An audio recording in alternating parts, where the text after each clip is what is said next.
சமைக்கிறதுக்கு வீட்ல எந்த காயுமே இல்ல. முட்டை மட்டும் தான் இருக்கு அப்டின்னா கவலையே படாதீங்க. ஒரு சூப்பரான முட்டை குழம்பு ரெசிபி எப்படி பண்றதுன்னு பார்ப்போம். பணியார கல்ல கொஞ்சமா எண்ணெய் ஊத்திட்டு, முட்டையில கொஞ்சமா வெங்காயம், மிளகுத்தூள், மஞ்சத்தூள்லாம் போட்டு இந்த மாதிரி ஊத்தி 2 பக்கமும் திருப்பி போட்டு தனியா எடுத்து வச்சுக்கங்க. பணியார கல் இல்லன்னா, இத தோசையில கூட தோசை கல்ல கூட நீங்க வந்து ட்ரை பண்ணலாம். ஒரு கடாயில எண்ணெய் சேர்த்துட்டு சோம்பு, பட்டை, கிராம்பு, தேங்காய், தக்காளி இதெல்லாம் நல்லா வதக்கிட்டு, அரைச்சு தனியா இந்த பேஸ்ட்டா எடுத்து வச்சுருங்க.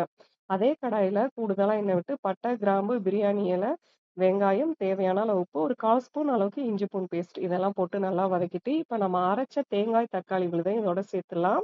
எண்ணெய் பிரிஞ்சு வந்ததும் 1 ஸ்பூன் அளவுக்கு மிளகாய் தூள், 1/4 ஸ்பூன் அளவுக்கு கரம் மசாலா, சீரகம், சோம்பு, மிளகு 3ம் கலந்த தூள் 1 ஸ்பூன் போட்டு நல்லா வதக்கிக்கங்க. தண்ணி கொஞ்சம் கூடுதலா சேர்த்து கொதிக்க விட்டுருங்க. நல்லா கொதிச்சு வந்ததும், இப்ப நம்ம ஏற்கனவே ரெடி பண்ண முட்டை அடைய இதோட சேர்த்துட்டு ஒரு 10 நிமிஷம் லோ ஃப்ளேம்ல வச்சு இறக்கிருங்க. ரொம்ப ரொம்ப வித்தியாசமா இருக்கும். கண்டிப்பா நீங்களும் ட்ரை பண்ணி பாருங்க.